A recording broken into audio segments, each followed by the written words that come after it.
નમસ્કાર, હું છું પ્રિયા અને તમે જોઈ રહ્યા છો જનતા કી જાણકારી ન્યૂઝ। નજર કરીએ આજના સમાચાર। જાફરાબાદ નગરપાલિકા દ્વારા પીએમ સ્વનિધિ લોક કલ્યાણ મેળો યોજાયો। જરૂરિયાતમંદ વ્યક્તિ પોતાનો વ્યવસાય શરૂ કરી શકે તે માટે લાભાર્થીઓને પાલિકા દ્વારા ચેક વિતરણ કરવામાં આવ્યા। જાફરાબાદ નગરપાલિકા દ્વારા પીએમ સ્વનિધિ યોજનાથી બેરોજગાર આ યોજના હેઠળ પોતાનો વ્યવસાય શરૂ કરી શકે છે। સૌથી મહત્વપૂર્ણ વિશેષતા એ છે કે સરકાર કોઈપણ ગેરંટી વિના લોન આપે છે અને નિશ્ચિત રકમ 3 તબક્કામાં વહેંચવામાં આવે છે।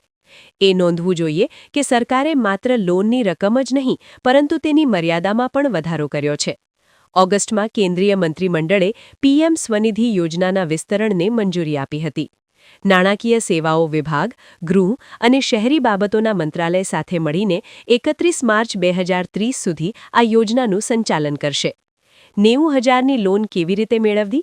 આ તકે નગરપાલિકાના ચીફ ઓફિસર દ્વારા જણાવ્યું હતું કે પીએમ સ્વનિધિ યોજના હેઠળ લોન પ્રક્રિયા વિશે વિગતવાર માહિતી આપવામાં આવી। આ પ્રસંગે નગરપાલિકા પ્રમુખ રવીનાબેન બારૈયા, ચીફ ઓફિસર ભાવનાબેન ગોસ્વામી, ઉપપ્રમુખ, ચેરમેન અને નગરપાલિકા સદસ્ય હાજર રહ્યા હતા।